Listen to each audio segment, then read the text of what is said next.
make him do the flippy head choppy offy move, I wonder?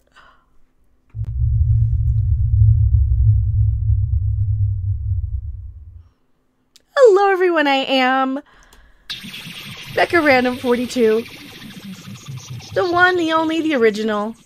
Your favorite YouTube harpy. And yeah, this has been super hilarious watching this episode of Picard. This again. So let me pull it up here. Boop, boop. Elron of the, what is this? I don't know what the crap his name is. Elron McKenzie. Wrong one. Comes in. Yeah, seriously, what button? What button? Here, I've got a controller right here. I got so much crap on my desk. So, I guess I would do the spinny and then, what? Attack? Attack is probably the Y button, right? What are you doing, Star Trek? This is Star Trek now? It's bad enough we had this crap. I like science. Make matters worse, they went with this. This is so fucking cool. It is fucking cool. And of course, I don't have a problem with swearing in my day-to-day life. I do it all the time. The problem that we have is that it's so out of place. It is like walking into Tiffany's and seeing a baby diaper on the floor. You would see that at Walmart. You wouldn't see that at Tiffany's. You would expect a little more class, a little more polish. You want to be a little cleaner, a little bit more reserved, a little more refined. And Discovery and Picard are not. They are these lowest class, lowest common denominator, garbage tier shows. And the fact that they think that that's good enough for Star Trek is just disgusting. This is so fucking cool. It is fucking cool. So sorry. And you should be sorry for it, because it is not good, it is not cute, it is not something that we need littering up our Star Trek. And the swearing was one of the things that was really off-putting for people last week in Picard. Let's just take a look at that. Content to be demoted to captain. Sheer fucking hubris.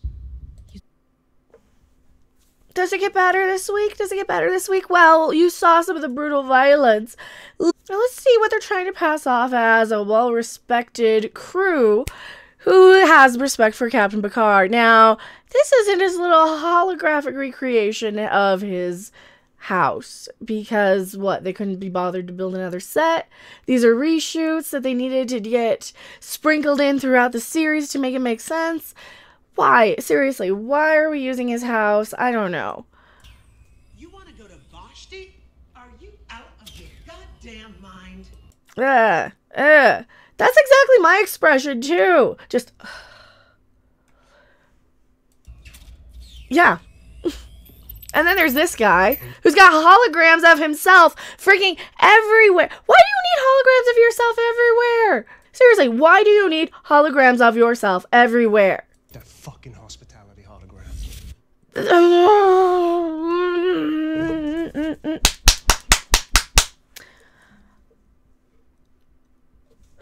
I gotta calm down. I gotta calm down.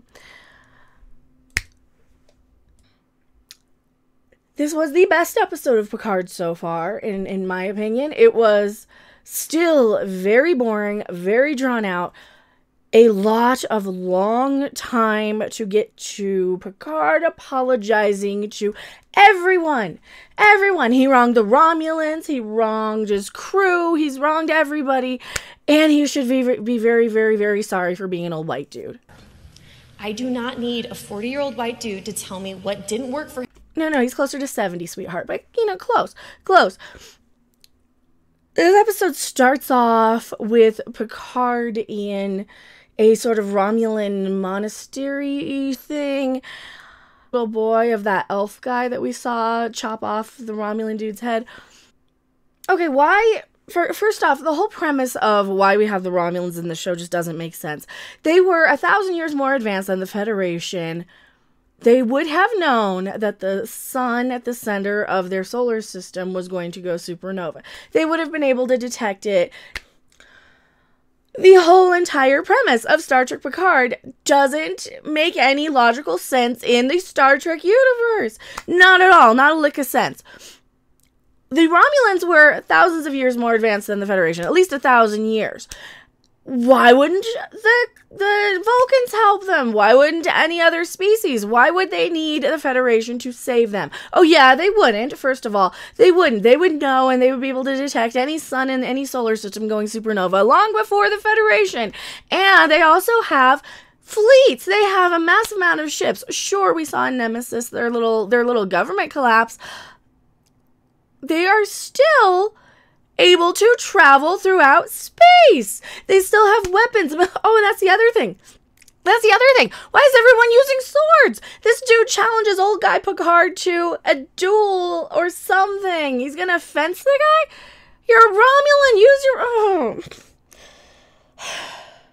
It's all for this guy to come in with a sword because script says so, because we saw it on Lord of the Rings and it seemed like a good idea. Is that it? Because we've all seen the images of Elnor and Elrond or whatever the crap they are next to each other. We've all seen that. And we've all seen the image floating around. We'll just show it again here. Just so this guy could wear a purple robe and be a ranger because Babylon 5 did it. Seriously. This is what doesn't make sense to me about Star Trek Picard. Now, when this episode is not taking its sweet time being the most boring thing ever that I've ever seen, it almost feels for about a second like it's a Star Trek episode. But then somebody has to come along and screw it up by dropping an F-bomb or being a show that it's not. And that's the biggest problem with this. Not only that, like I said earlier, Picard goes around apologizing to everybody. For what? For being an old white dude, I guess? Is that what we're trying for? Because it wasn't cute ever. It's not cute. It's not interesting.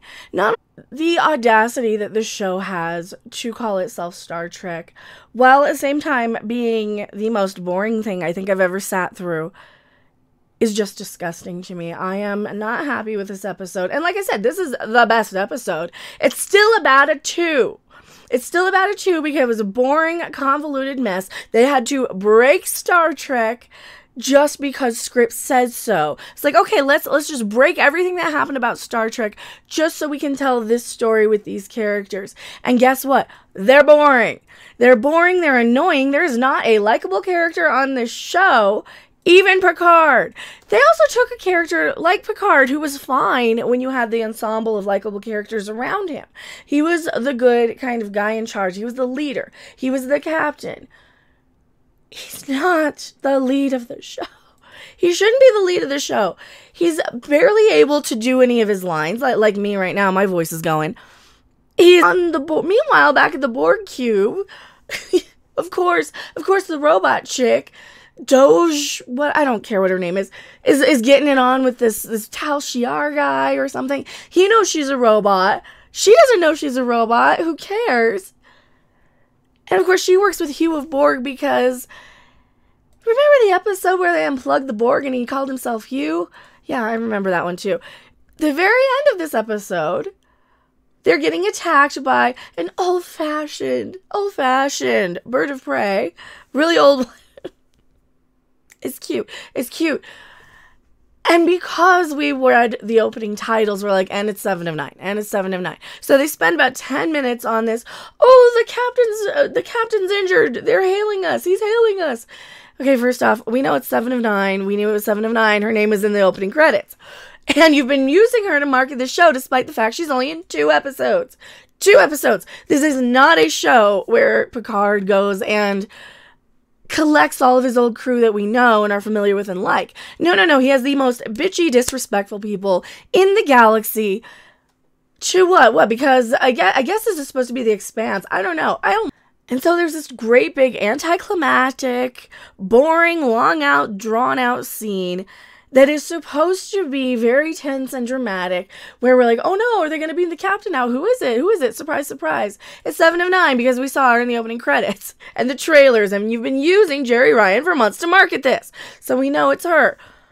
Oh, the captain's hailing us. There's this whole big back and forth between Captain Beard Boy with all the hologram clones of himself all over the ship.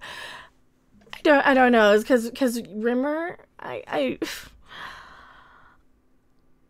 Picard and this guy are kind of in sort of a pissing competition of who's giving orders at this point, but not too bad. Picard's like, oh, I said to answer the hail, and I should probably check with the captain first. And this is why you don't introduce a new crew with new captains, because it's not a good idea, because you're going to have all this unnecessary crap.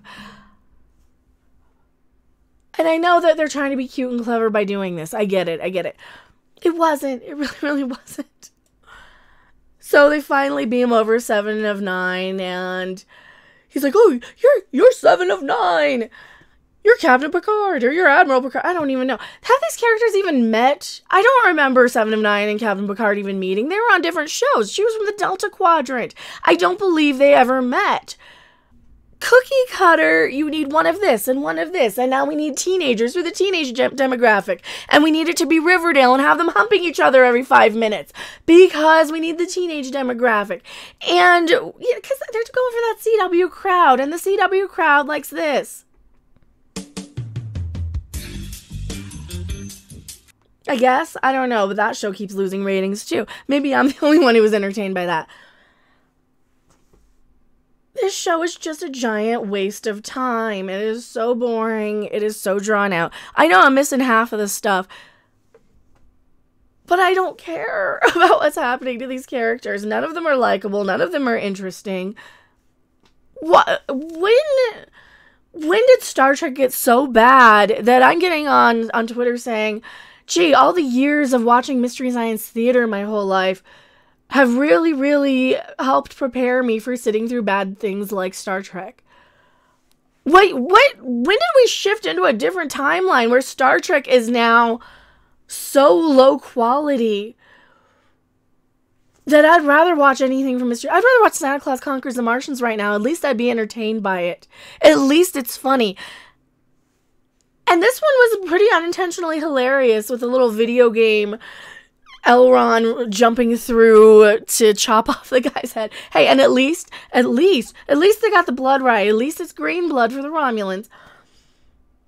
I don't know where they dropped the ball so much. I really, really don't. And to make Star Trek the most boring thing I'm sitting through right now, I'm saddened by it. And this is, like I said, the best episode, because there's moments where I could actually sit there and pay attention. Like when Picard is dealing with all of the Romulan nuns. Are they nuns? Because then they're training Elrond to be a ranger, because Babylon 5 had rangers, you know? We live for the one, we die for the one. But hey, maybe if they watch that, they might get some ideas for a good science fiction show. I don't know. Did you guys watch this? Did you like it? Tell me what you think in the comments section below. I am MechaRandom42, and I like science. thanks for watching. If you liked it, make sure to hit that like button. And if you want to see more, don't forget to subscribe. See you in the next video. Bye!